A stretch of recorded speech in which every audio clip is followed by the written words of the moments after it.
Hello, friends, and welcome to the most glorious of events, the Movie Mavericks podcast. This outstanding program is hosted by two fine gentlemen, Jason and Trevor. Now make it so.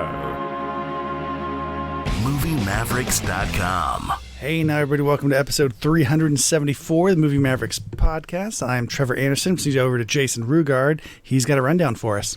Tonight we're going to be talking about 10 movies. Since we haven't done this for a while, we've both seen a lot of things. Ideally, you guys out there have seen these things too, so you know what we're talking about. We will have some spoilers, but not too spoiler heavy on the James Bond film, but I do want to get in depth with that with Trevor as well. So, doesn't everyone know what already happened? I haven't even seen it. I know what happens. Well, I would hope so, but we'll give people a heads up before we get into it. We're going to talk about Dune, obviously James Bond, The Many Saints of Newark, Halloween Kills, Cry Macho, Army of Thieves, Black Widow, Fast and Furious 9, Reminiscent, and Only Murderers in the Building. That is a lot to talk about. You've watched an amazing amount of movies since we've last recorded. Yeah, I watch like maybe 2 movies a day, pretty much. That's my my go-to. That's your steady diet. I mean, that's what, 15 a week, roughly? 14 to 15 a week? Yeah, it's a lot. Big ones, small ones. I do it all. I'm pansexual when it comes to movies. That's the blurb that's going to be on the website from now on. I'm non-binary. I do it all. Well, then you probably would fit right in on the planet of Dune, where everybody seems to be all whacked out. And let's talk about... Well, they're high, right? the new movie Dune, based on the 1960s Frank Herbert book, a redo of the 1984 David Lynch film, which is somewhat of a cult classic. This is part 1. Denis Villeneuve, is that how you say his name? I tried on that one. He did this. I believe so, yeah. Or Denis? Is it Denis? Whatever. Denis? Yes. I don't actually know, yes. It's exotic, and it feels right at home with this film, doesn't it? This is a director. Do you like him? Well, that's part of my review on this. Listen, let's hit this. Prisoners, Sicario, right, Arrival, Blade Runner 2049. That's kind of where this guy's coming from. Other than that, he's done a lot of stuff before this, but it's obviously foreign movies. Mm-hmm. So I'm like halfway. Like I like some of what this guy's done before a little bit, but not really. To be totally honest with you. And now with I like Dune, 2 of the films you mentioned. Yeah, now with Dune, I really feel like I like him even less. And again, he just feels like Hollywood's gobbling up these directors, doesn't it? Because this doesn't feel like he directed it. It feels like his name's on it, but anyone could have made this. This movie is made for television in a lot of ways. This felt like an HBO miniseries. I know, but they're making a TV series. It's separate from this, but yeah, it might as well be the pilot. I didn't care for this. I thought this was overwrought, redundant, really self-important, and lacking in some sort of narrative momentum. It was plotting. Characters, I didn't care about any of the characters, and we've both seen the David Lynch movie. Which, hey, look, we got a whole other set of problems with that movie, but that movie's interesting, and at least something's going on. It's a David Lynch movie, undoubtedly it is, one of the most Hollywood David Lynch movies, but it's still a David Lynch movie. This movie is just like every other. There are moments of this. Where it's just Star Wars. And I'm not joking. It's literally Star Wars. It might as well be Star Wars. It makes you kind of throw up a little bit in your mouth when you just keep seeing. Well, I know the scene you're talking about, but tell the audience what scene specifically you're talking about. Well, Aquaman, and Aquaman's awesome, by the way. I'm a big fan of Jason Momoa. Mm-hmm. I like the guy, and I like him in this role, to be honest with you. But he's flies in on an airplane thing, whatever the hell, I don't know what bug thing. Was it even a bug at that point? I don't know. It's like a fly. It looked like flies. Yeah, they're like, honestly, I don't know.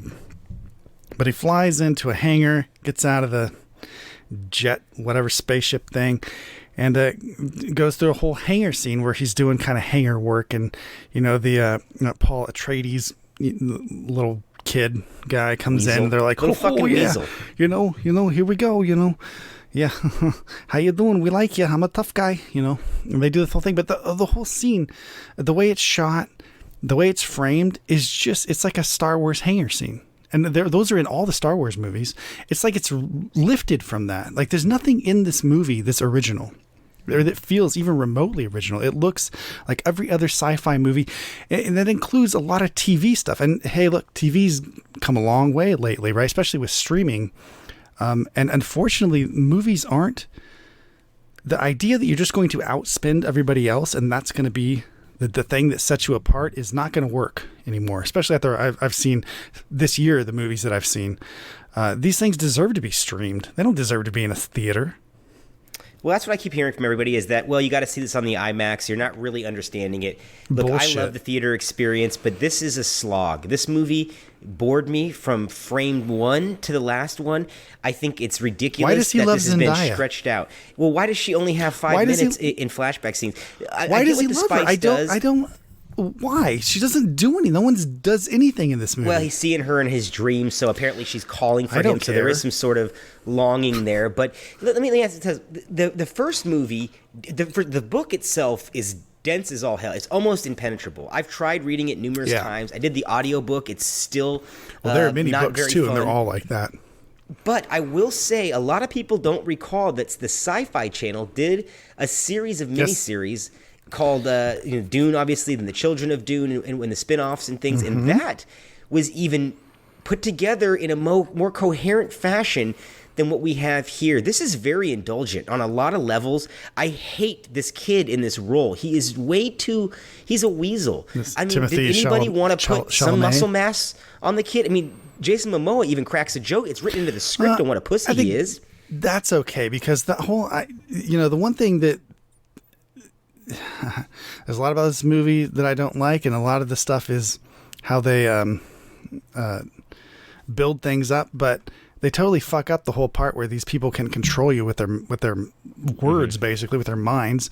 Like, why is that not featured more or worked into the script a little bit better? So I understand him being, physically weak, if he can do that, if he's got other, things that make him, or that fill in those gaps. I just didn't think he was a very compelling hero. I thought the movie, but I think that's the director's fault. I think that's the script and the director's fault. Didn't you find that the score itself was it was really just minor and generic, redundant? And I thought the Toto score from the '84 version was much more heroic and epic and uplifting. I just really sat there in kind of stunned amazement because I've been waiting for this movie to come out like everybody else has for the last year and a half. I really have an odd affection for the Lynch version in that I have the director's cut, which is a mess. I have the studio cut, which is a mess. It's all of these are this. No one's tackled this material properly as of yet. The unfilmable book is still unfilmable, and the reaction I'm hearing from people is that this is a masterpiece. I mean, I'm talking about people I'm having a conversation with, and they're looking forward to part 2. I see it too. What was this movie about? What was it about? A migration, and then some union problems, and I mean, people want to brag on the Phantom Menace for being about taxation and blockades. Oh, and this is episode 2, What is bro. this? Yeah, this is episode 2 is what it is. And it looks like that. It visually looks like that. With that, why does everything have the sand grain filter? I know that they're on a sand planet, but does everything have to look like shit? It's shot like shit. It's sparse. Would you agree that the current arc in the filmmaking history that we're in right now started in the early 2000s, right? 2003, maybe 2004. And it feels like we're coming to the end of that arc. Like, I've seen these movies. I've seen this style so many times before. I've heard this. I've seen it. There's something new has to be on the horizon, even if it's a retrot of something that's 30 years old, right? Rather than 20. Fine. But something has to come along that resets this. And people are acting as if they've never seen a fucking movie before in their lives. Every movie that comes out, I'm flabbergasted. Well, I'm a little disappointed when I go to the movie theater and the previews I'm seeing are of movies that are already been made. The Matrix, Ghostbusters, a Bond movie I'm watching, and we're talking about Dune. Everything is just being redone, and because it's being redone with this this mindfulness of where we are as a society and this kind of homogenization. In television, the long format, it's known, has taken over now. And movies are we used to go to the movies to get an experience that you couldn't get on television. Now I'm seeing exactly what I get on television. And that's it's a little bit, it's more money, right? More money is spent. There are special effects shots.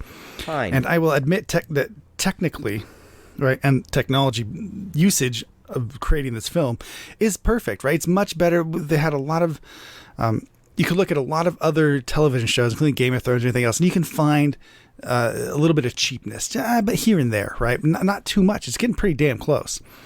But this movie, again, you can tell someone spent hundreds of millions, and I'm talking not 100, but hundreds of millions of dollars was spent in the creation of this movie.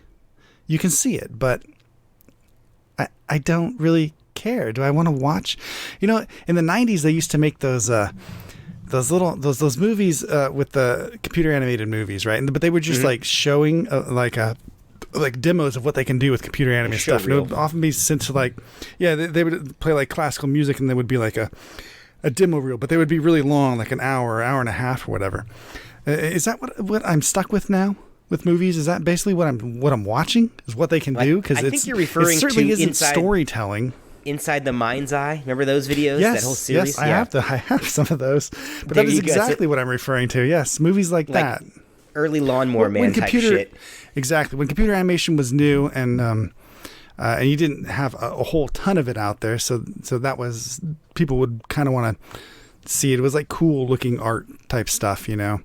But that feels like what this is. Like this feels kind of void of emotion, and I don't relate to anything in this, I guess. I don't know. Is that my fault? Am I missing? I somehow seem to be missing something, right? Because everyone else seems to be able to watch these movies and think they're good. Now I can understand people who watch them for entertainment value and are like, yeah, all right, it entertained me for the amount of time that it played, and then I'm done with it. What I don't understand is the people who would watch something like Dune and then would want to add that to their collection. Like, I never need to see this movie again. No, I'm good.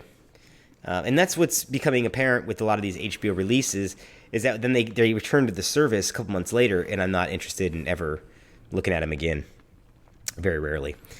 All right, let's move on. We both give negative thoughts here, or negative recommendation on Dune. Let's talk next about, let's just jump ahead a little bit. I want to talk about Black Widow, which was the big grosser during the summer, was the biggest opening weekend of the pandemic era until Venom came along a couple weeks ago. And this just recently hit the Disney streaming service, Disney Plus, where I caught it. I think that's where you caught it too. Oh, yeah. At 2 hours and 15 minutes, this is what I thought. I thought the movie is perfectly fine, but it wasn't exciting. It wasn't special. And I thought we're really getting to the point now with the Marvel stuff where I know what I'm getting before I even get in there, and there's no surprises to be had. Now, let's also talk about the fact that this is Red Sparrow done in a less aggressive, less hostile way. And, you know, this rehabilitation program, are we going to act like there's no pedophilia going on in these programs or any sort of crazy sex trafficking? I mean, these girls were put into some sort of Russian program and they were treated just fine outside of the training they got. Well, we can't do that. I mean, that's part of. Well, I mean, you want to get into this? Okay, that's part of the fixing of the Black Widow character, right? Where she's not a sex symbol, she's not a sex object anymore. Yeah, I mean, I guarantee you that's all part of that. So I just kept thinking, like, this is so outlandish to think that, you know what I mean, from what we know of how things work in that part of the world, and you know, in all reality of how these people would be treated if this truly was their lives. I just kept thinking, like, the real world implications of this. And I shouldn't have been thinking about that, I guess, in a superhero movie, but I did. And I just kept thinking. Well, your mind wanders in this one. This one's super boring. Well, the first 15 minutes are great. Actually, I'll tell you, the opening sequence was great until. Oh, yeah. Scarlett Johansson comes into the movie, and then the movie kind of goes on autopilot outside of a few sequences. Fine movie, and I actually have to admit that it fooled me into enjoying it and liking it. But the more and more I thought about it, I realized it's just a cookie-cutter movie. And by the way, characters remembering something like a song, or I mean, all the setup in this movie is in the first 5 minutes, and then people just remember the shit that they showed you. That's not a setup and a payoff.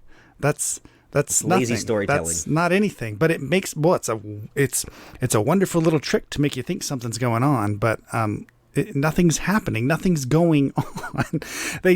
That's not proof that someone cares. That just means they remembered that. Remembering is not caring. They can remember that and use it to their advantage, you know, negatively against someone, right?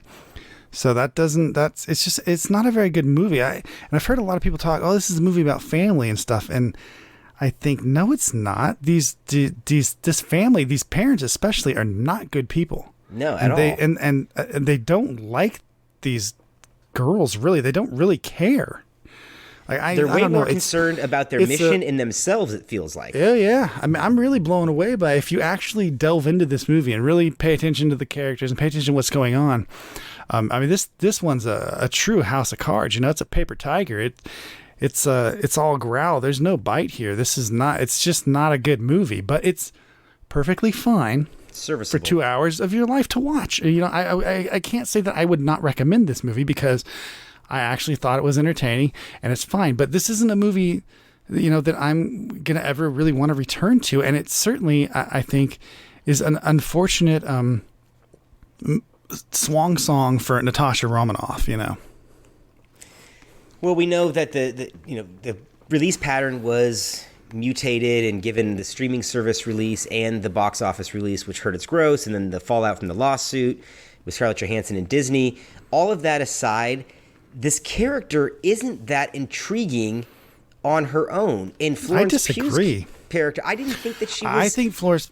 I think Florence Pugh was really good in this, and I agree that her character wasn't that interesting, but I did think she was really good and could have been better. I mean, the David Harbour character could have been better. The Rachel Weisz character, this whole movie could have been better. I can't disagree with that, but the actors, I think, were fine in it. It was the writing, that messed it up more than anything. But the Natasha Romanoff character, I think, has been interesting, since her insertion into the Marvel universe, cinematic universe, Scarlett Johansson has been eye-catching throughout the entire playing of all the movies, and has been a really interesting character, I think. This was just not an interesting story to tell. I'll say this. I liked this better than I liked Captain Marvel. And I know it's the two female superheroes of the Marvel universe. By far. But I thought at least this had some balls in some scenes, and they tried some things. Particularly in that opening sequence, that was all right. This was a little lot bit more out of fun. Left field. This is more of a fun movie than that. Captain Marvel was way too straightforward. It felt way down as well. This didn't feel it didn't feel way down really well, but it's super safe too. Well, I mean, isn't all Marvel films at this point? I mean, when is the Endgame? Yes, might have been the last time that they showed something. This just really shows the cookie cutter format that they're using, and there has to be an end to this. Well, I guess Eternals is looking like an end to it. So I don't know. Will they readjust? Will they figure something else out? I don't know, but they can't just keep. I don't think they can keep plowing forward with the same stuff. I don't think it's going to work. As we record this, Eternals is about to come out this weekend. It has the lowest Rotten Tomato and Metacritic score of the Marvel films. So it's taken a bit of a beating so far with the critics. I'm sure audiences will respond. But there's something to be said, the fact that you can get indie directors that have no experience whatsoever with this kind of filmmaking and just plug them in because the second unit's going to take care of it. The CGI component's going to take care of it. That's not just a Marvel issue. That's not just a Disney issue. That is every studio right now is doing that. And that's a major issue with storytelling. It's the reason why movies suck. It's the reason why they've sucked so hard this year. Yeah. And, I'll piggyback off that and segue perfectly into the next film, which is The Many Saints of Newark, a movie that I was really looking forward to because I'm a huge Sopranos fan. Just enjoy the shit out of that series. Still do. Highly recommend to anybody. And this being the prequel movie, I kind of wanted to see what was going to go on and who made Tony Soprano posters were Is this a money grab? Or I should say a viewership grab. Do you know what it is? It's a backdoor pilot, is my opinion.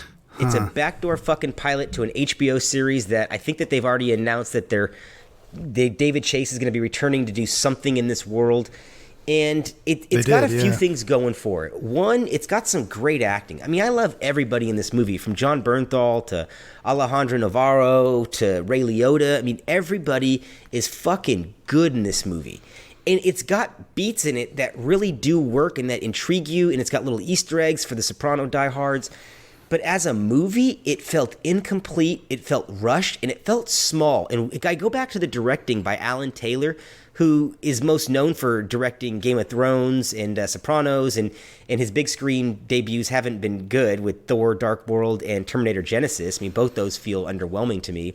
And this has that same kind of small-minded, it's, you know, the gimmick here is Michael Gandolfini, the original star's son, and he's fantastic. And you know, I think it's Vera Farmiga I can't think of her name right. Farmiga, the girl from The Departed. She plays, yeah, thank you. She plays the mom, who would go on to be a nutcase in the series. So there's fun there, but the story she's the is mom in very, Psycho. So there you go. It's very rudimentary. I mean, it really is. This is an extremely rudimentary movie. It doesn't have a whole lot of surprises, Great cast, but though. It's got a great said. fucking cast. I mean, I haven't seen this, but great cast. Yeah, it's got this really murky underlying story about a criminal from a black gang in Harlem who's making a play for some power that goes nowhere. That literally goes nowhere, and the payoff to that storyline is terrible. So how's that build up in this? Because why is that happening so often? Where they have, it seems I watch movies, Dune, all the movies we just talked about, and all the movies we'll talk about in this whole damn thing. It seems like there's always something that catches my eye or my intrigue, you know, and then it never evolves into anything. Why do they do that? It's like the most obvious, fucking coolest part of the whole thing, and then it just goes. Well, especially in this movie, which is it's railing towards something. In a female who's kind of the linchpin of the story gets involved with both men, and you think, well, this is going to lead to something. Is that and the it part doesn't? That's a pilot. Is that the part because it's open ended in some way? That's what I felt. Yeah, that's where I felt, okay, this is where you could pick this right up. You've killed off some people. You've left this going. You've left a rivalry they expect now. To make more, so they write it in such a way where they don't give you the whole thing. They don't want to blow the wad in one fucking movie, right? David Lynch blew the whole wad, yeah, in less time than it took for like half of the fucking story to be told in this movie. He told the whole story. Come on, guys, make a damn movie. Make a movie, one movie. Make a movie. You want to make a sequel after that? Especially, great, do that. But make the sequel. Then the sequel can be its own movie. and if you're gonna piggyback off the popularity of The Sopranos and call it The Many Saints of Newark, it's called that because it's about the Moltisanti family, and in Italian that means many saints. So it has, you know, a lot of things that I liked on the peripherals, the look of it, the music drops.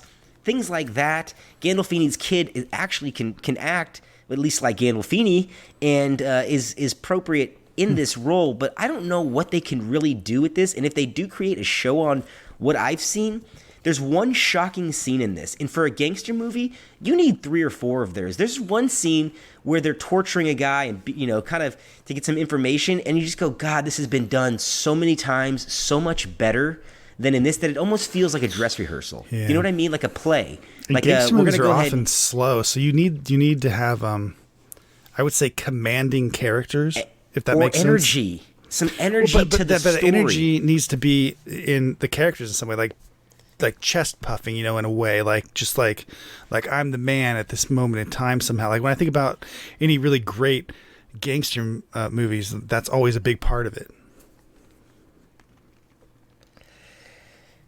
Yeah, so I don't know. I don't totally disrecommend it, but I recommend it with strong reservations. I think that if you're a Soprano fan, you're clearly going to get more out of it than you would if you were just, your average viewer. It's probably a must-watch if you're a fan, I'm sure.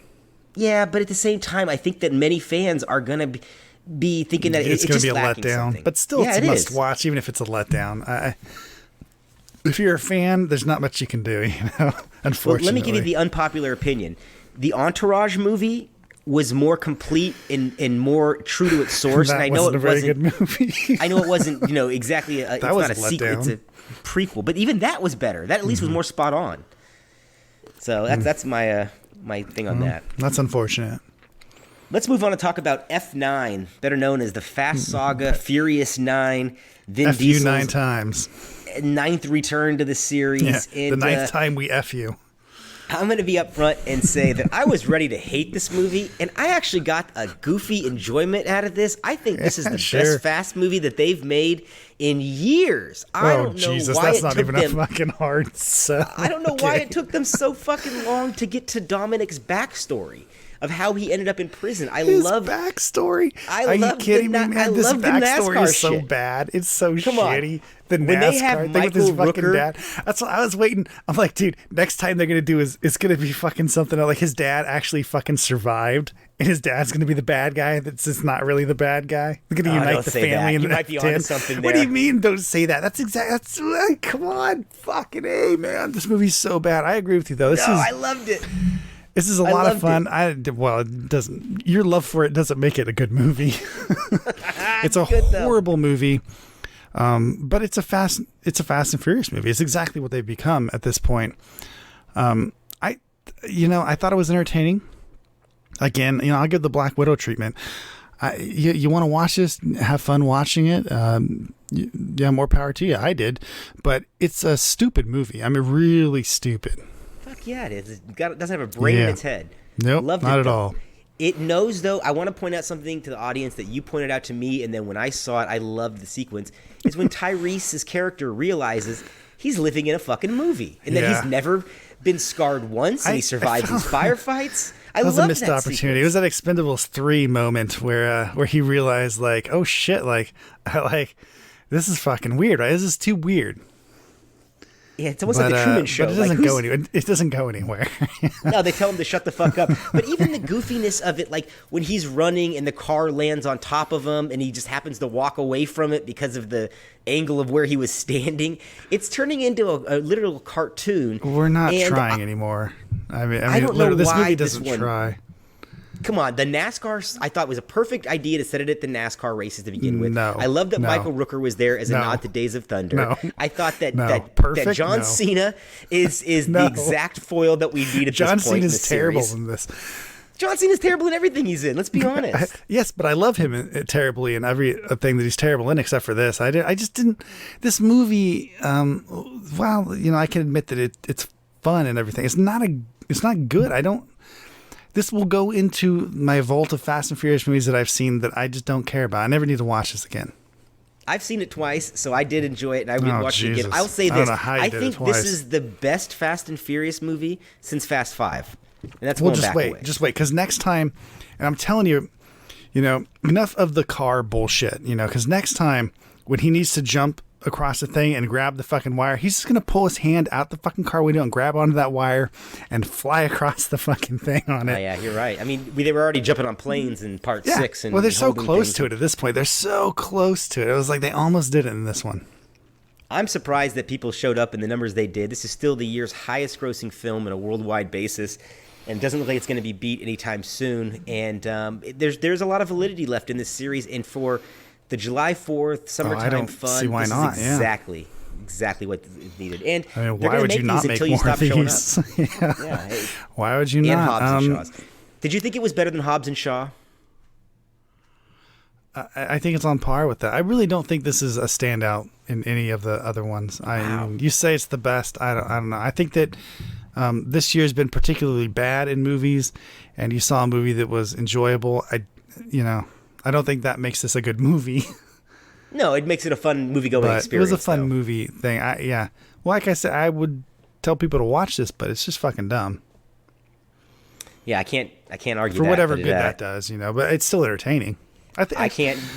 There's no way I could justify most of the it. Fast and Furious movies are entertaining. To be fair, they have big, big action sequences and things in them.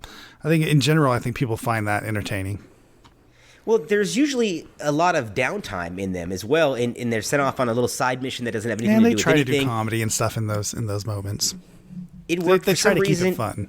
It worked here better than it's worked in quite a while for me. I think this is the best one in 10 years. All right, let's talk about Cry Macho, the Clint Eastwood directed film. And the man's 90 years old, and he makes a film that was written in the 70s. At one point, Arnold Schwarzenegger was attached to this material and other stars, and Eastwood decided, hey, let's go ahead and do this. Eastwood is also notorious for not doing a lot of rewrites.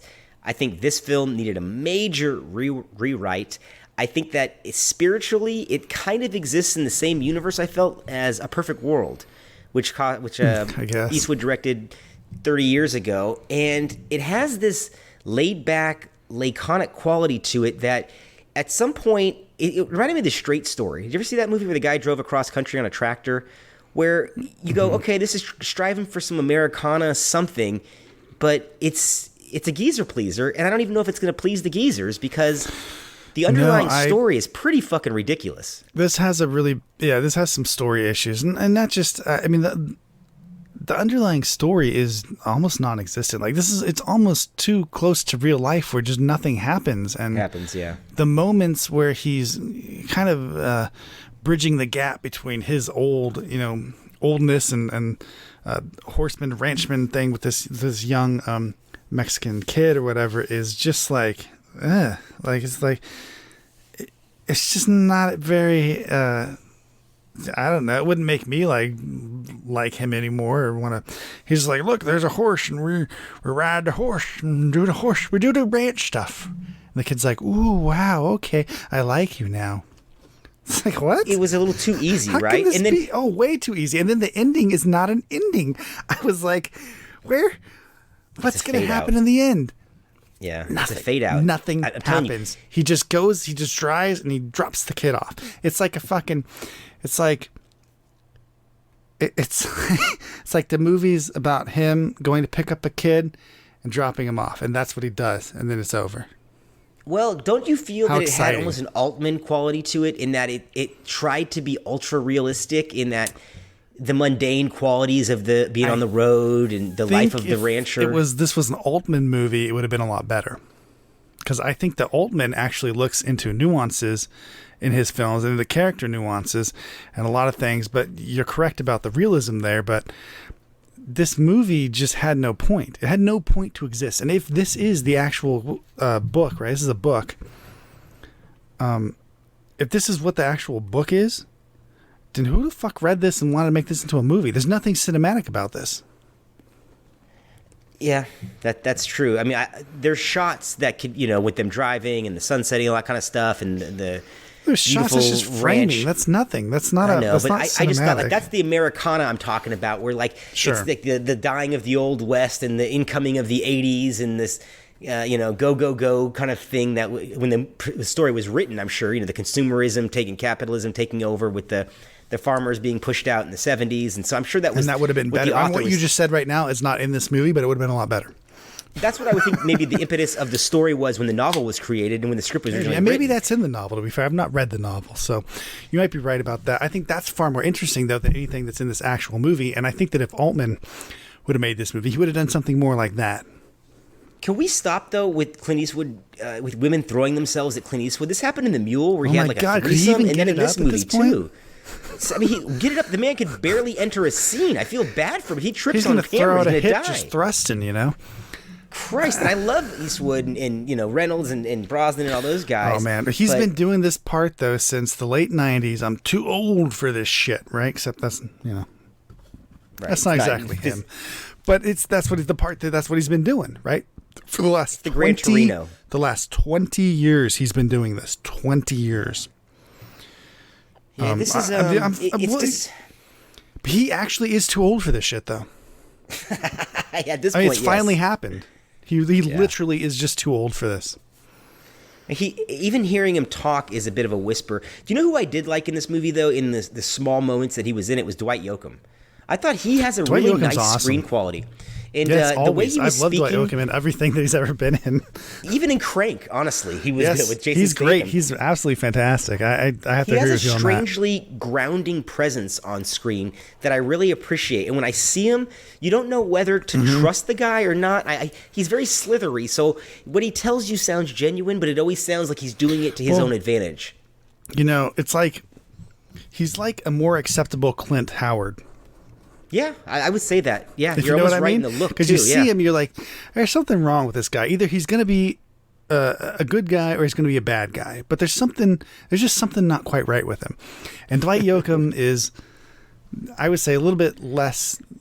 He's a little more normal looking than Clint Howard, but he has that same kind of a look to him. That's a character actor. There's a character there. I can't think of his name right now. Damn it. The dad from the 70s show who played the bad guy in RoboCop. Same vibe. Oh, yeah. You know what I'm talking about? Ed, not a Red, Yeah. Yeah, Can't think of his damn name. I can't remember his name. That show's coming back too. Is it really? Oh, good. Yeah, with him in it. So Cry Macho is obviously Smith? Kurtwood Smith. Is that his name? That's the man. I think so. Yes.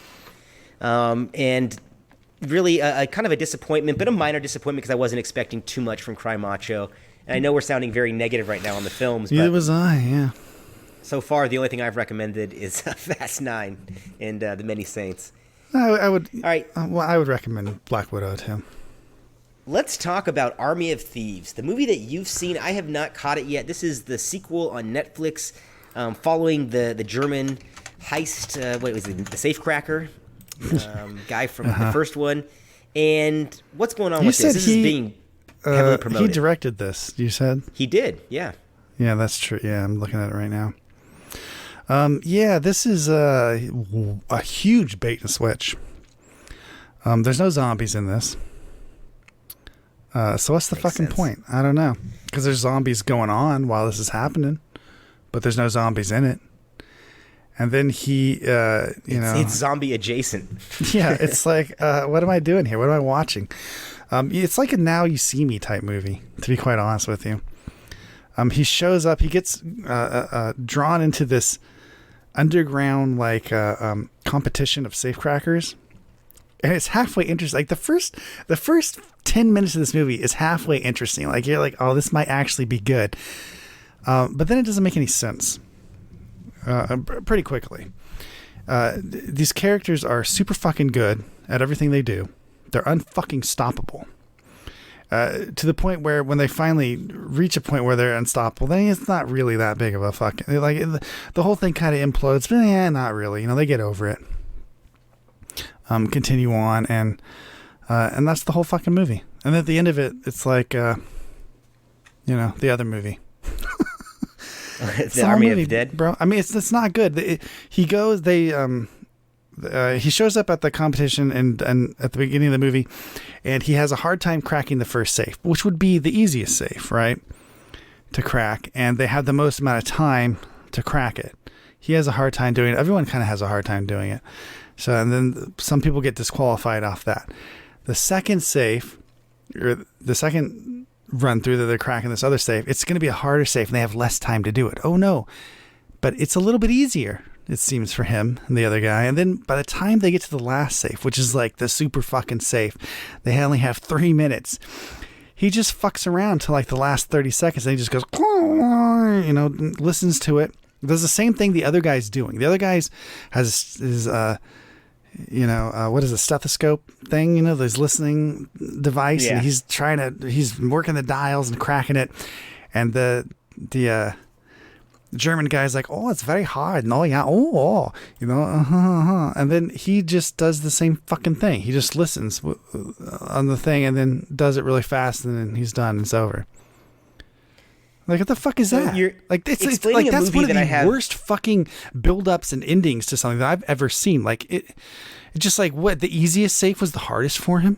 But then by the time he got to the last one that's fucking super difficult, it was no fucking problem. And he did the same thing every single fucking time with all the safes.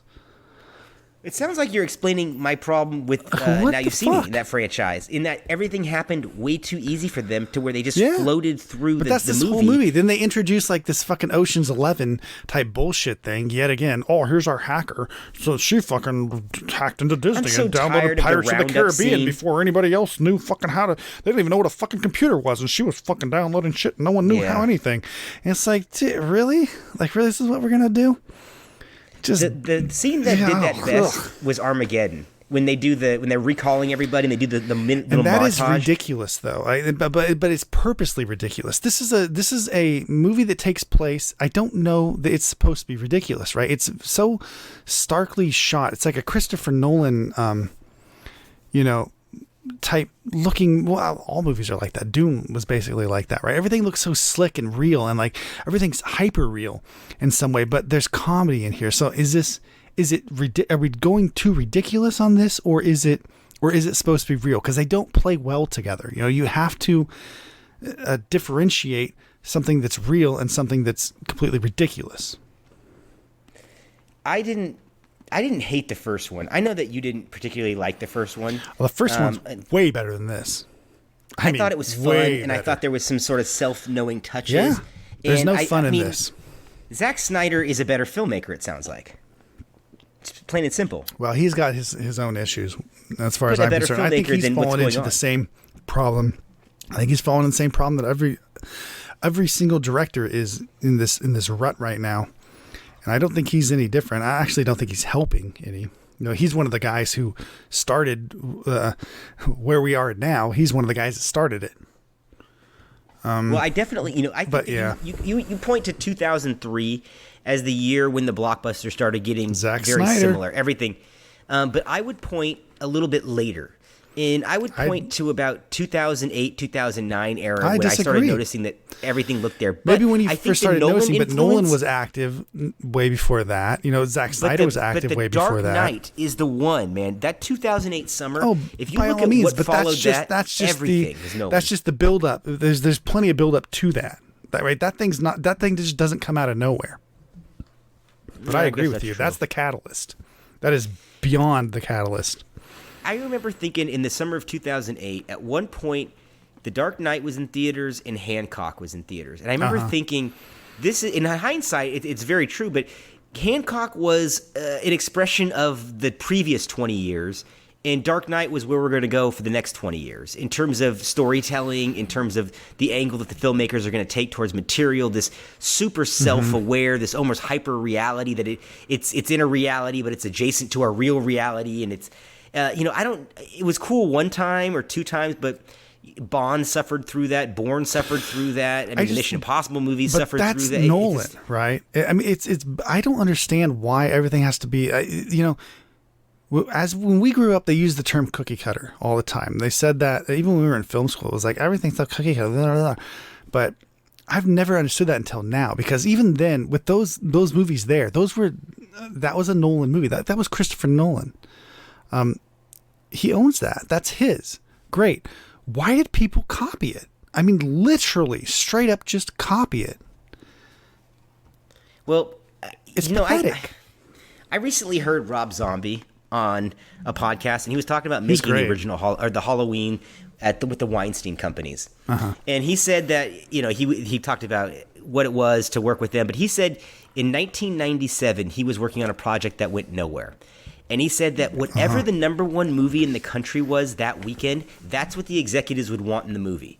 And he said that when he was making this, Private Parts came out. And he said he'd be damned if on Monday morning they didn't come in and say, is there a role for Howard Stern in this anywhere? Yeah. And it's true. It's just everybody grasping at straws. Who has the power? Who has the power in Hollywood right now? Who's making movies? Those guys. I guess, yeah. It's redundant, and it has to collapse at some point, right? It has to. Well, I can't imagine that they can't think do that it we much all want to longer. see this. Yeah, it's played out beyond belief. I thought we were done with this by 2012, but another 8 years of this shit. I don't need something that's totally, completely brand new or anything. Like Promising Young Woman is like the last movie I can think of that was really, really fucking good. It's not new. I'm not saying that it's brand new. I've never seen it before. No, I've seen it before. But the focus of what was good in that movie and what people were allowed to do and what was ultimately created, right, is just very different than what they push for these big budget movies. And I'd like to see something more interesting. Make it, fine. If it's, too big to fail, if that's the idea, then only spend $80 million on the movie. Fine, great. But take a risk. Make it different. Yeah, show me something new at this point. Which we're highly lacking in this. And, this Nolan conversation, once again, is a perfect segue into another review, and that's the review for No Time to Die, the James Bond film. I specifically waited for deep in the podcast to talk about this one so that we're going to get into spoilers here. I'll give you a heads up before we do it directly in case you want to turn off and check out the movie, then check us back out. I think everyone knows. You probably don't even have to exactly say. I think you can just allude to it. I think everyone pretty much knows. Well, there with both spoilers or just you want to do the one specifics? Big one? Yeah, I kind of want to get into specifics here. Go so ahead. I'm going to give you guys a heads up. We've talked about the only things we're going to talk about past this is going to be Halloween Kills, Reminiscent, and Only Murders in the Building. So if you want to fast forward about 8 minutes, you'll probably be good. And maybe 10 minutes to cover your ass there. But You can let's always talk rewind. No Time to Die. This is the 2 hour and 45-minute James Bond epic that says goodbye to Daniel Craig. And while I think he is the best Bond in that they could have replaced Brosnan with, I mean, well, Casino Royale is really the one. Let's be honest. Casino Royale. I have to admit, yes, that's fine. It's the one that sold him to me. And in but I like hindsight, Pierce Brosnan. I like Pierce Brosnan too, Pierce and I will Brosnan say is this my again on Bond. air. Bring him back for one last one like they did for Connery with Never Say Never Again. Let him come back one time. That'd be a great reset. And then exactly. bring someone else in. That would actually be a really good reset. James a palate Bond, cleanser, you know? This James Bond is too fucking emotional.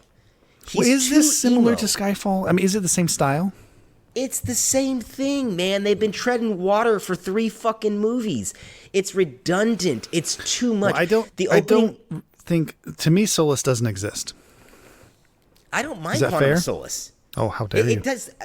Honestly, I don't mind Quantum of Solace. In hindsight, it's actually fun. At least it's not a bloated, overly emotional you like Skyfall? slog. I did like Skyfall, but I liked one Skyfall. I don't need 3 of them. And we've gotten Spectre, the which was same way, basically yeah. Skyfall Light, and now No Time to Die. And once again, everybody's trying to ape this fucking Nolan aesthetic where you have this wounded superhero who doesn't want to do this shit anymore. Stop with the not wanting to do this. I don't want a Batman that doesn't want to be Batman. I don't want a James Bond that doesn't want to be James Can I Bond. ask one These guys thing? got the greatest fucking lives ever. Have fun with it. Well, that's true. I mean, James Bond is basically, a sex symbol. If there was ever a sex symbol for men, yes, this is the guy. He goes around, all the women want to do him. But the point, or the question I wanted to ask is that something that happened, especially with the Nolan stuff, is in the villains. Now, you like villains. You're always like, you got to have a good villain. Got to. But something that happened and Heath Ledger, damn you so good in that damn role,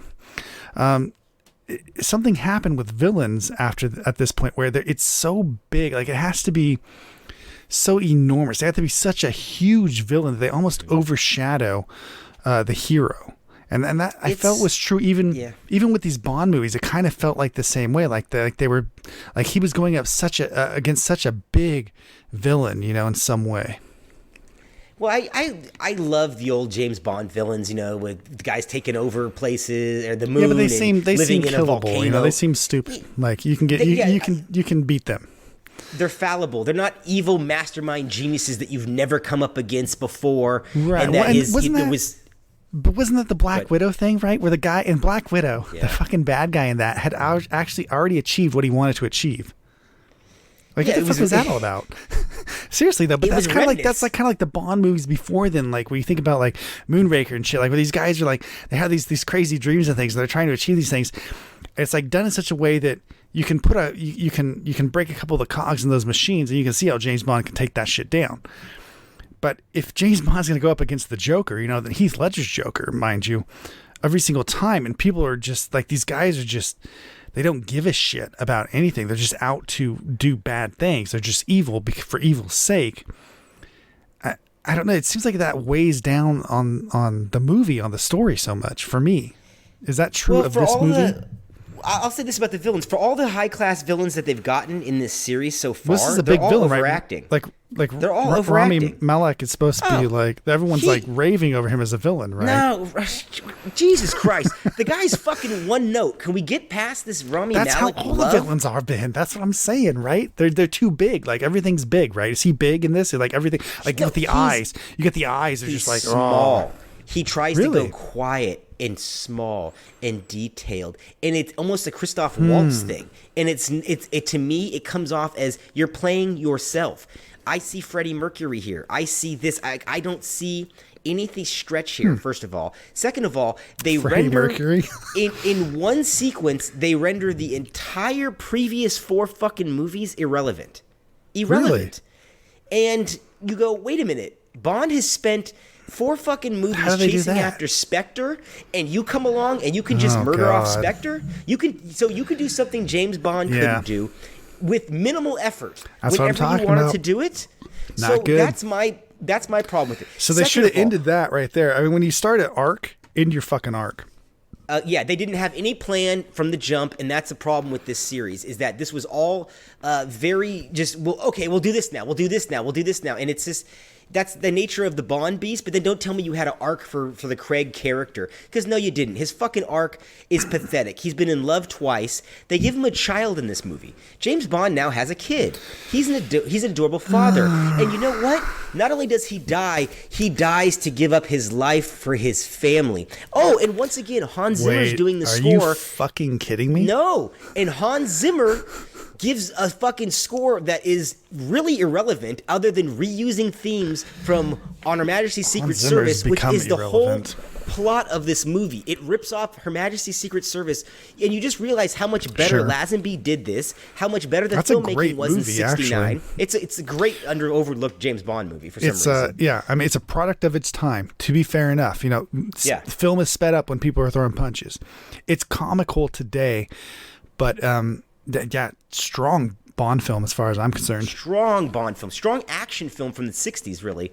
And thematically, it's right in line with this. And they use the theme by I can't think of it's a famous Duke Ellington, maybe. It's a famous singer. I can't think of his name right now. But All the Time in the World is the theme song, and they use it. Isn't this like a Billie Eilish, or what's her name? Billie. Well, she sings the theme song "No Time to Die." Her name. But the Her Majesty's Secret Service had the theme song of All the Time in the World, and that's used repeatedly. That's used in this.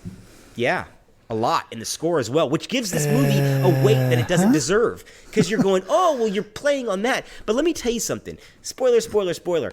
When fucking James Bond is dying because he goes back to pick up his daughter's little stuffed animal, her doo-doo, as they call it, literally, and he's sitting there sacrificing himself. She doesn't even know this fucking man. The woman he's giving his life for, they barely know each other. They've spoken only a few times. This whole character arc is supposed to be tragic, and I just actually feel bad for Daniel Craig, because you almost feel like him not wanting to do any of this shit. That he had to, one great Bond movie bought me 4 that I didn't give a shit about. And ultimately, Skyfall was a cool anomaly, but I thought this was a major, major letdown. I was ready to put this on my 10 best. I was so excited for this. And I came out of this movie a little stunned because of the length. The second act is deadly slow. It goes fucking nowhere. And on top of it, the action sequences are strangely muted. The gunfire is muted. The action is I came out of this thinking, the second act is you really have fun worked time. yourself into such a corner. What do you do now? Does James Bond just become a moniker? Do you go back in time? Like, what do you do now? And I don't know. The high point of this movie is Ana de Armas, who's in this for 5 fucking minutes. She's great, should have been the love. She's fantastic in this, but literally in it for 5 like minutes. her a lot. Her character feels like they're setting it up for a future movie, like a Marvel movie would. That's what that comes off feeling like. You know, you're going to kill off Felix Leiter. You're going to kill off James Bond. What are you doing to this franchise that makes anybody want to continue to watch it? Because as a fan, I've watched these since I was a kid. I have no interest in doing this again. Of going through this whole fucking process again and watching him, grow cold. Casino Royale is an anomaly as far as I'm concerned. And there hasn't been a good Bond movie since Die Another Day, which was a true Bond movie. Casino Royale was an anomaly. Skyfall was a cool one-off, but Die Another Day was the last true James Bond movie in the sense that it had fun and a villain that was bigger than life. I mean, the James Bond movies, in my opinion, can have ups and downs. I'm fine with that. They existed long before I started watching them. And it was always a fun Thanksgiving marathon. But yeah, I agree. There's something wrong in Hollywood in general, in the business model that they're doing, and they're receiving somehow, for whatever reason, they're receiving good vibes from everyone based on what they're doing. And so I don't think that they're going to fix James Bond. I don't think they're going to fix anything until it falls off a cliff. And I have to believe that that's going to happen. I don't think it happened this time. I think that the people will go see another one. I think people will go see more shit like this. Look, I was in Burbank the week this opened. Daniel Craig showed up at a fucking Burbank movie theater with Rami Malek because he was getting his star on the Hollywood Walk of Fame that week. So all this fanfare, you should have seen L.A. It was Bond crazy that week. Billboards every fucking where. The Man's Chinese Theater I was excited to see this until I massive. read a couple reviews, and then I accidentally spoiled it for myself, and then I just thought, ugh, I don't want to see this. You know where it's going in an odd way, and I kept thinking, how are they going to write themselves out of this? How are they going to write themselves out of this? And you know what they did? They didn't. They just said, fuck it, world ends. And then you know who drives off into the sunset? The woman we don't care about and the child we don't know. That this man that we've spent all these movies with is supposed to have done this noble thing. It's not noble. To me, it comes off as fucking foolish and a total betrayal of the character. So as you can tell, I'm very passionate about Bond, and I'm very upset on how dirty they did him. And it's time to really say that this character and this franchise it's in need of major retooling. And I wouldn't have said that pre this movie, but this movie shows you that they've just they don't know what to do anymore with this. And maybe it needs to be retired. Maybe the Mission Impossible franchise is all we need, with a character who's action driven and not, can bear. Tom Cruise's Ethan Hunt has no time for sex, has barely any time for romance with his leading lady there. That's a character that doesn't need then to go through all this woe is me bullshit.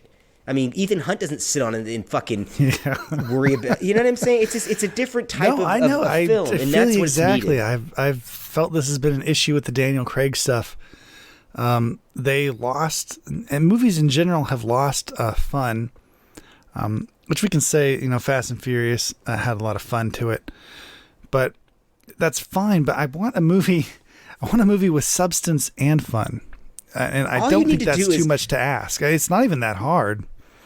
Look at the posters for the last two Bond films. If you look at the Spectre poster, the one sheet, and the one sheet from No Time to Die, Daniel Craig has resting bitch face in those posters. And if you look at any of the old Bond posters, Connery's got the winking smile, Moore is kind of winking at you, Brosnan looks like he's having a fucking blast. These guys didn't have this like you're weighted with this. You wanted to become Bond. If you remember Casino Royale, you tried to get into this 007 program, this O double program. So why are you so brought down by it? It didn't. I go to a movie for escapism. This movie didn't provide me escapism. It showed me a guy who hates his fucking job. If I wanted to do that, I'd look in the mirror. You know what I mean? Like, I didn't need to see that in a fucking movie. Yeah. So let's move on, because I'm too fired up from this. My heart's racing. Let's talk about Reminiscent. Welcome back, our listeners out there that cut from the spoiler. So we are back. Reminiscent, the Hugh Jackman film, directed by one of the co-creators of the Westworld series on HBO. And this is a futuristic private eye movie, a kind of a hard-boiled film noir set in a flooded-out Florida that it's the sun is so intense you can really only go out at night or dusk. I'm sure the Blue Fairy is down there somewhere. The ground is so porous it has now become wet and everybody's slogging around in it. Well, the ice cap's melted, movie, right? I mean, I kind of liked that. I liked the weird quality of this film noir B-movie gumshoe mixed with this odd environment he was in. And I thought that there were nuggets in this that could have developed into something there's good. Nuggets, all right. But damn, did this not go off the rails real quick. This is a shit movie, man. I mean, I don't even know. Hey, at least this is a risk. But, oh my God, is this a terrible movie. I don't even know who would have read this script and been like, oh, this is I want to see this. Yeah, boy, my God, he does nothing really happens in this movie. It's just not very interesting on any level whatsoever. And it gets weirder and weirder as it goes on in such a way that you care less. And he's not very good at what he does. No, he's not. His character isn't very interesting. No. Did you get a Strange Days vibe from this? Which is a better movie by far. A little bit. Did you get kind of Strange Days with the dystopian future and the the longing for the past and the last love and the reliving that and not moving forward? And Strange Days has its own problems, but at least that movie had some sort of balls to it, and there was things going on that were interesting. They've made a lot of these movies. If I can think, there was that Peter Dinklage movie not too long ago. But, even with like Final Cut, that Robin Williams movie and stuff, there's been a lot of weird sci-fi movies that have been in the same vein that they've been making for, 15 years, actually longer than that. Dark City, really. You can go back for a long ways and find these kind of sci-fi stuff in the 50s and 60s that existed. So I guess I don't fault this movie's existence or anything, but it's not very good. Like I don't know, with the Hugh Jackman's normally really good. He's not very good in this. Like I don't like him in this.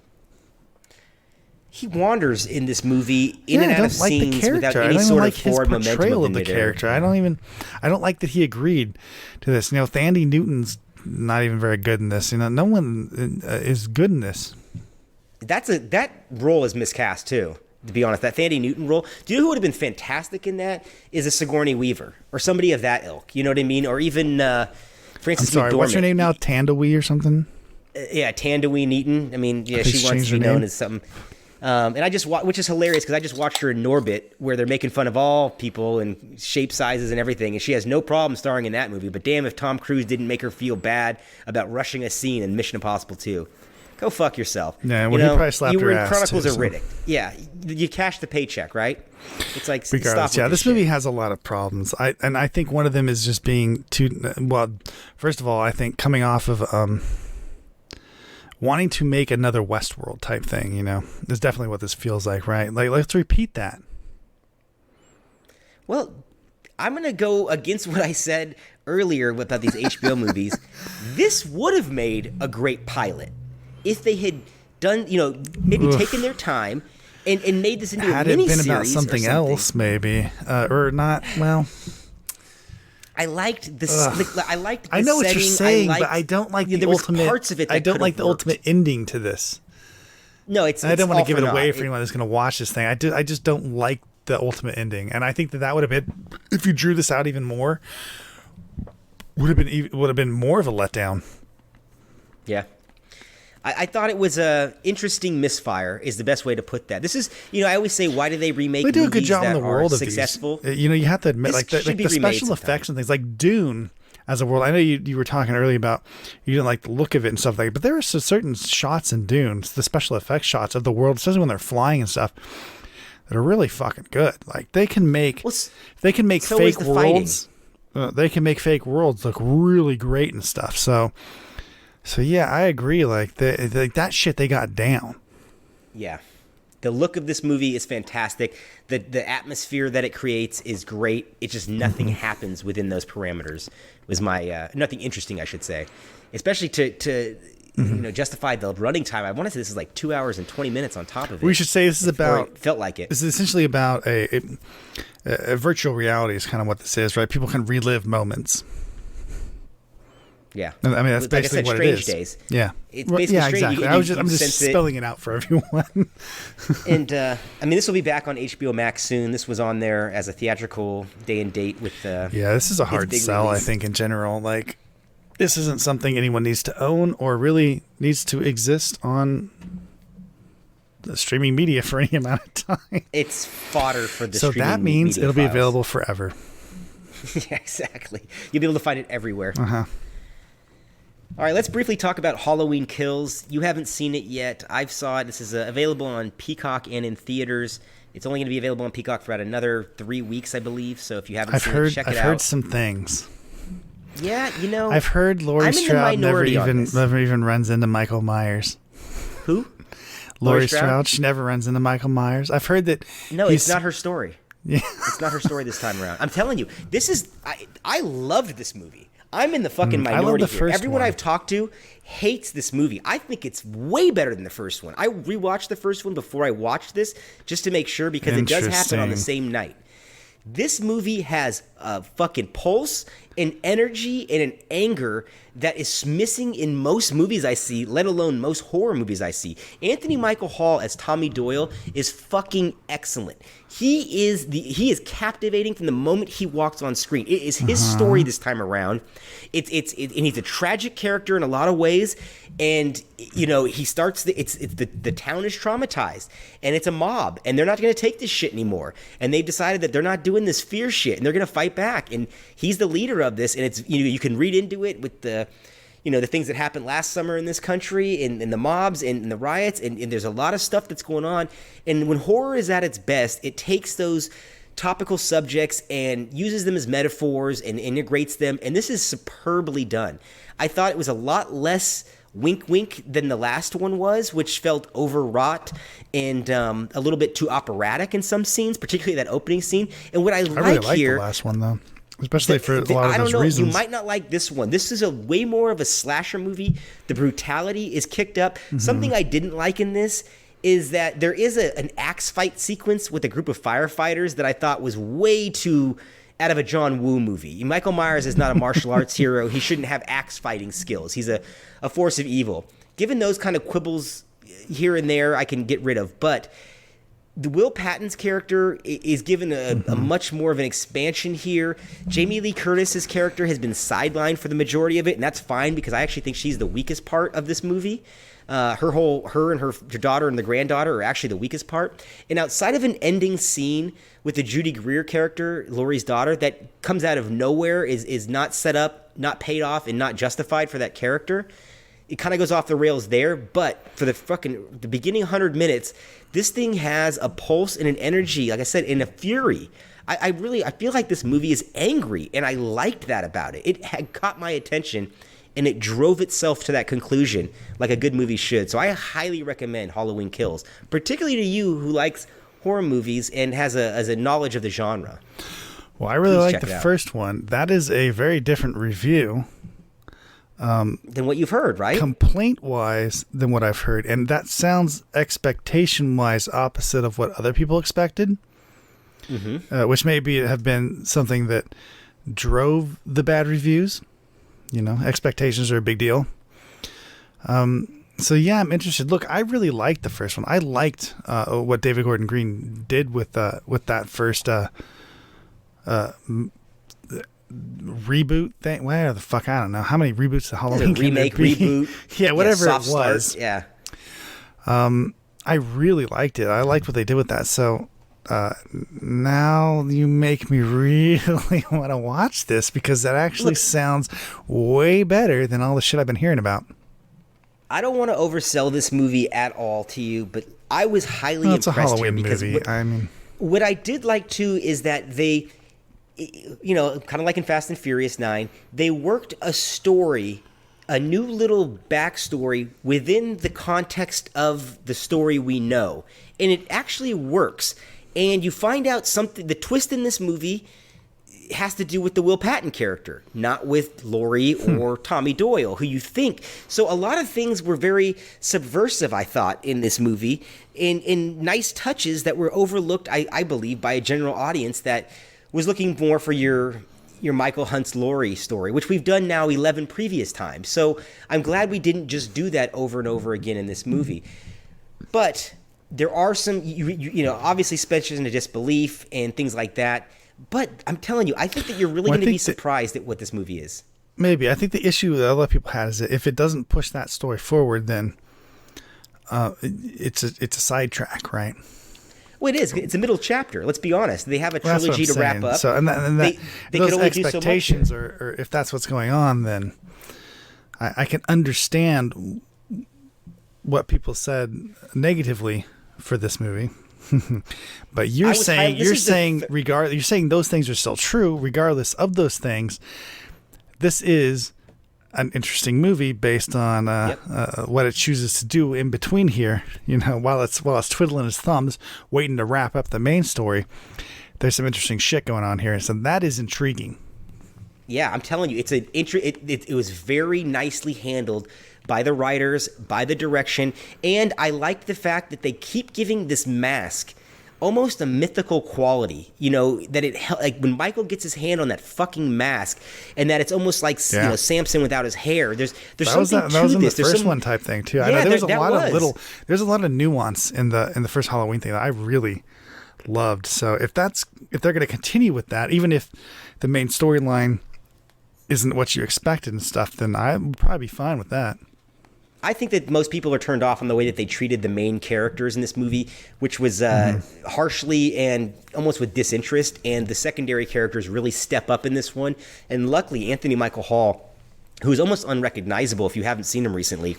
He's bulky. He looks a meathead. He looks menacing. Yeah. The creases in his face are dark, deep into the point where he actually is very interesting to look at.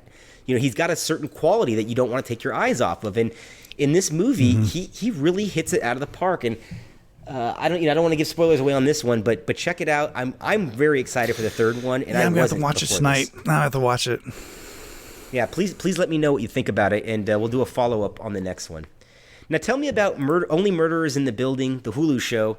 Is this with Steve Martin, Martin Short, and Selena Gomez? Selena Gomez, yeah. This is a Hulu original. I'm not really into streaming stuff anymore, but hey, sometimes they hit one out of the park.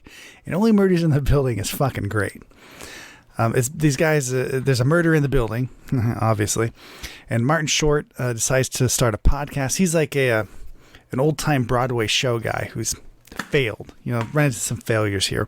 So he decides he's going to start a podcast about this murder in the building, and he ensnares Steve Martin and Selena Gomez. They all kind of come together to make this podcast, and it is funny, endearing. The characters are great, and I just thought it was an all-around easy to watch show. It's a geezer pleaser, and I'm a geezer at this point. But Steve Martin and Martin Short Steve Martin's is one of my favorite actors of all time, easily. I love him and everything, and he's funny in this. It's funny. Finally, and Selena Gomez is great in this, and Amy Ryan is in this. She's great. Well, it sounds like they couldn't get Chevy Chase back, so they got Selena Gomez instead, huh? They couldn't get the Three Amigos back together? I don't think Chevy Chase would have added to this. I think the Selena Gomez angle is actually a lot better. And Steve Martin and Martin Short play off each other so well at this point. They've been in. Is it a comedy show or is it? It's a comedy, a mystery as well. It's a mystery show and a comedy. It's both. Oh, okay. So it's a little on the lighter side, but there is murder, but it's like Agatha Christie like murder. It's like someone poisons some stuff, and they got like, oh my gosh, who's doing this? Yes. Yeah. Who's doing this? And of course it's has to do with this particular apartment building, and so there's all kinds of things going on. In that, Martin Short's getting kicked out of his apartment. He's behind on his rent because, he has no money.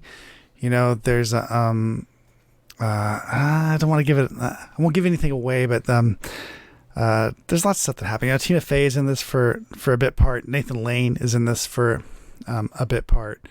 So it feels very 90s, surprisingly to say.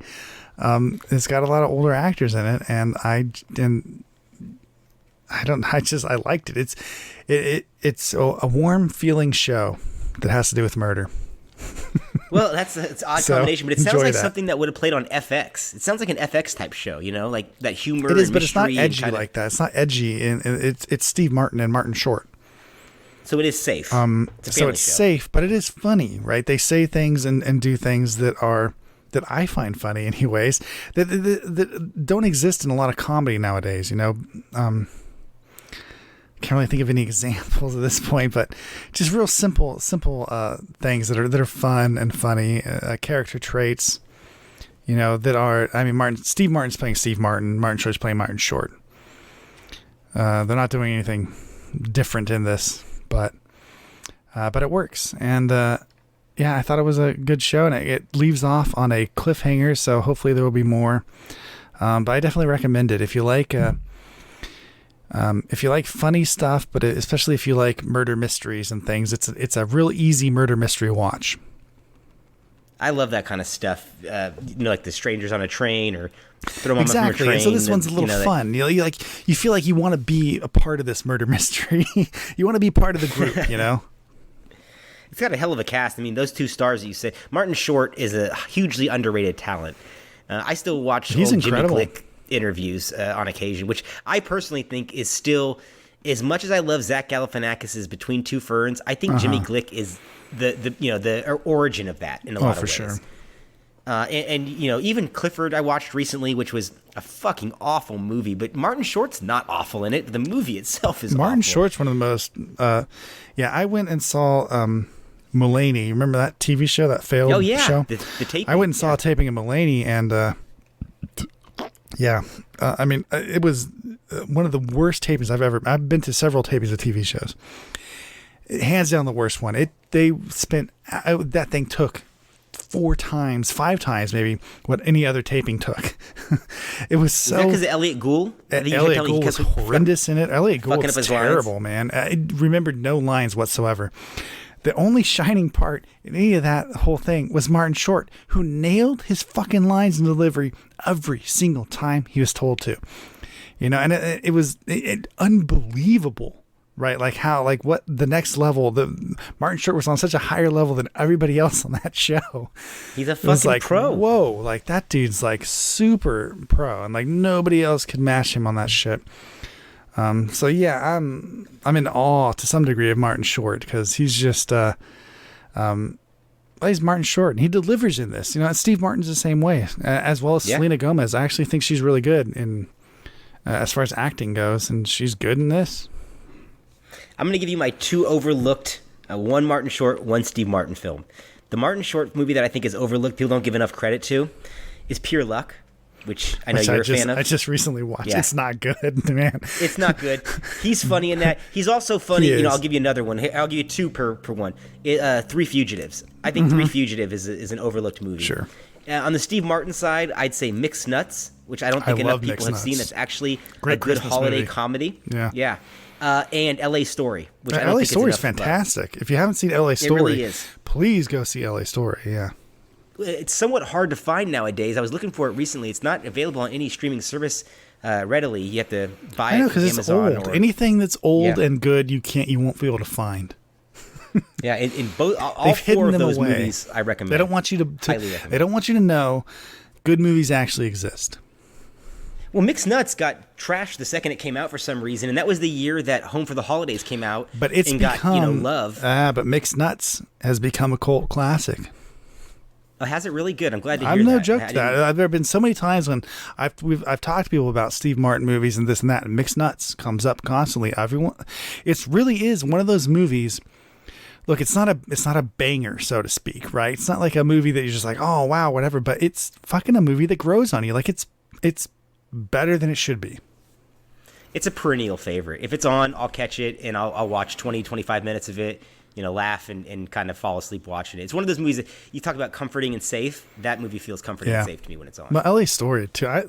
L.A. Story, L.A. Story is really great. L.A. Story is the best Woody Allen movie he never made. I mean, that's a Woody Allen for the West Coast movie. I would agree, but that's a Steve Martin movie. Yeah, through and through. I didn't care for Shop Girl. Shop Girl, which he wrote and directed, did not care for that. That's a little more serious. I like the Steve Martin that's a little more on the cuff, A little goofier. Did you know he wears a toupee? Did you know that was a toupee? Does he? It doesn't look like a toupee. Yes. It's practically. Google that shit. You can look at it. It still looks like he's balding. So it's not a very good toupee. I was always told it was a toupee. That's from years ago. That white thing. Because he does not age. The man does not age at all. No, he looks great. Well, Martin Short looks great in this too. So, work has been done. Yeah, they must be hanging out with Eddie Murphy. None of these fuckers are aging, so I don't know what's going on. Speaking of aging, you've seen the trailer for that Will Smith Best Shape of My Life thing coming out? No. I've seen the trailer for with Will Smith. The tennis. I want to see that. I'm looking forward to that, actually, the King Richard. That, to me, looks like a classic Oscar bait, Warner Brothers. What's it called? It's not called King Richard, is it? It is, King Richard, yeah. It's called King Richard. Trust me, I was just on the Warner Brother lot. They had a fucking poster that was 7 stories tall. Yeah. The girls? It's Richard Williams. His name's Richard Williams, so it's King Richard. Huh. That's the name of it. Yeah, what is it? Serena and Venus. And Venus, yeah. Yeah. Clearly, you're not a big US Opens that fan. Looks so. Will Smith is just. I don't know. I'm softening on Will Smith at this point. I go back and when was the last Will Smith movie you enjoyed? And it's been quite a while for me. Yeah, I don't know. iRobot I really loved. Men in Black 3 I think was the last one that I thought was that was pretty good. But yeah, iRobot's a fucking classic. Those are the classics, Men in Black right? 3. That was the last time I really was like, that was pretty fucking good. When did Men in Black 3 come out? 2012. Yeah, I was gonna say that's fucking Way more 8 recent. years ago, 9 years ago. Because Bright sucked, Collateral Beauty sucked. Yeah, I didn't like Focus was Bright. okay. You know what I mean? Like Pursuit of Suicide Happiness is Squad, not he was good. okay in. Yeah, I did like Suicide. I did like him in Suicide Squad. Yeah, that's true. I mean, it's a lot of, but his filmography I don't know. in the 90s. I don't feel like any of those. I guess Men in Black 3 to some degree, but I, Robot's the last movie I think. For me, it was like that was a Will Smith movie. Yeah, no, I get you. When he had the attitude and that was almost like the last 90s movie he did, because after that you got Hitch, which he softens his kind of appeal up a little bit. Hitch is okay, but it's not great. I mean, it is what it is. And then you have I Am Legend, which I guess would technically be the last like Will Smith type movie. That movie, I don't know. That movie doesn't play all that well for me. I don't know. I prefer the Charlton Heston that's my problem version, with Hancock. really. Hancock doesn't. Yeah, play Hancock well. as well. Yeah, moves in ebbs and flows, and that ending is ridiculous. But there is some moments in it that are real fun. That I hope that they do better in Samaritan, the Stallone movie coming out about the reluctant superhero. I hope they take the good parts of Hancock. I don't know. Who knows at this point? I'm lost at this point. Have you seen the trailers for that Western on Netflix? Yeah, The Harder They Fall. For asking The Harder They Fall. Why does that look so shitty? I don't know. It played in theaters here, and it had people were going to see it. It has a wonderful cast. So I finally see the trailer playing on Netflix, and it looks like shit. Why is that? How'd that happen? I don't know. It looks hokey. I don't want to see it. Yeah, I'm watching this, like the shootouts and things, and the build-ups to all the shootouts. It's just like, dude, this is not like a Western. Like, what is this? Not good. Obviously, Westerns right now are in, they might be going away with the trouble that we had here on the Alec Baldwin film. Oh, guns are going away. But they'll be guns are going to be using going away. squirt Did guns. you hear that Nicolas Cage said that she was the armorer on his most recent she movie? was the and that armorer on his shit. bullet? She gave a gun to a kid on that set, apparently, and got her into a lot of trouble. So, it's just been fuck. Hey, you don't spend a lot of money. You don't care about how the set is being run, right? You care more about the movie, which should be apparent, right? You care about how you look more than what happens behind the scenes, and that's what you get. And that shouldn't be surprising. And it has nothing to do with guns, by the way. That's what every single time that someone's died unnecessarily, right, or surprisingly, because there have been accidents that are literally accidents.